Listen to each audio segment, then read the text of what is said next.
নাটক হয় না, অভিনয় হয় না, এমন একটা পরিবারও নাই। এমন কোনো পরিবার নাই যেখানে মেলোড্রামা হয় না, ঝগড়াঝাটি হয় না। একটা না একটা সমস্যা এখানে থাকবেই।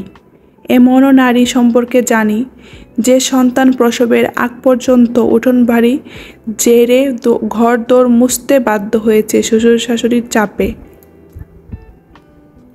আবার এমনও নারী রয়েছেন যার ছেলের বহুত টাকা পয়সা আল্লাহর রহমতে কামায়, কিন্তু মন মতো খেতে পারে না, কারণ বৌমার পছন্দ হয় না। এমন সন্তান আছে যে বাবা মায়ের খোঁজ নেয় না, বছরে ঈদে টুকটাক কাপড় চোপড় যে দিবে সেটাও দেয় না। অন্যদিকে এক সন্তানকে ফাঁকি দিয়ে অন্য সন্তানের দিকে ঝুঁকে গিয়ে হক নষ্ট করা বাবা মায়ের সংখ্যাও দুনিয়াতে কম নাই। অনেক স্বামী আছে স্ত্রীর কড়া মেজাজ সহ্য করে, তেমনি বহু স্ত্রী আছে যে স্বামীর অনুগত হয়েও মন পায় না।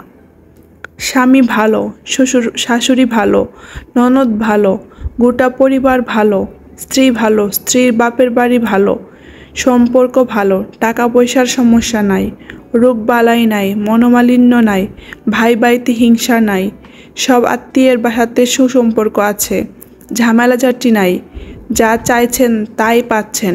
এমন হলে এইটার নাম দুনিয়া হতো না। দুনিয়াতে সব কিছু একসাথে হয় না। সব পেলে মানুষের জান্নাতের জন্য আগ্রহ থাকতো না, আকাঙ্ক্ষা থাকতো না। আমি আপনি ভাবি হয়তো আমরাই অসুখী, আমাদেরই সমস্যা, যত ঝাই ঝামেলা। কিন্তু না, প্রতিটা মানুষ পরীক্ষার মধ্য দিয়ে যায়।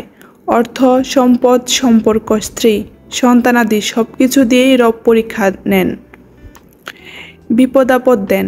পরিবারের নানা চাপ আসে, যে টিকে থাকতে পারে সফল সেই। যারা বলে সে পারফেক্টলি সুখী, জীবনে কোনো সমস্যা নাই, তারা হয় ভুল বলে, অথবা দুনিয়ার সাথে মানিয়ে তুলনামূলক ভালো আছে এই যা। মন খারাপ করবেন না। আজ যদি কেউ কষ্টে থাকে তবে শীঘ্রই স্বস্তি আসবে। পরিবারগুলোতে সমস্যা থাকবেই, কখনো ক্ষমা করে, কখনো মেনে নিয়ে, কখনো বা প্রতিবাদ করে টিকে থাকতে হয়। এবং কেউ যদি কারো হক নষ্ট করে তবে ক্ষমা না করলে তার বিচার একদিন হবেই হবে, নিশ্চিত থাকুন। নিশ্চয়ই ক্ষমা মহৎ গুণ। আসিফা নৌসিন। এত সুন্দর কথাগুলো লিখেছেন আমাদের আসিফা নৌসিন আপু। ওনার ফেসবুক স্ট্যাটাসগুলো আমার অনেক অনেক বেশি পছন্দের। ধন্যবাদ আপু এত সুন্দর করে লেখার জন্য।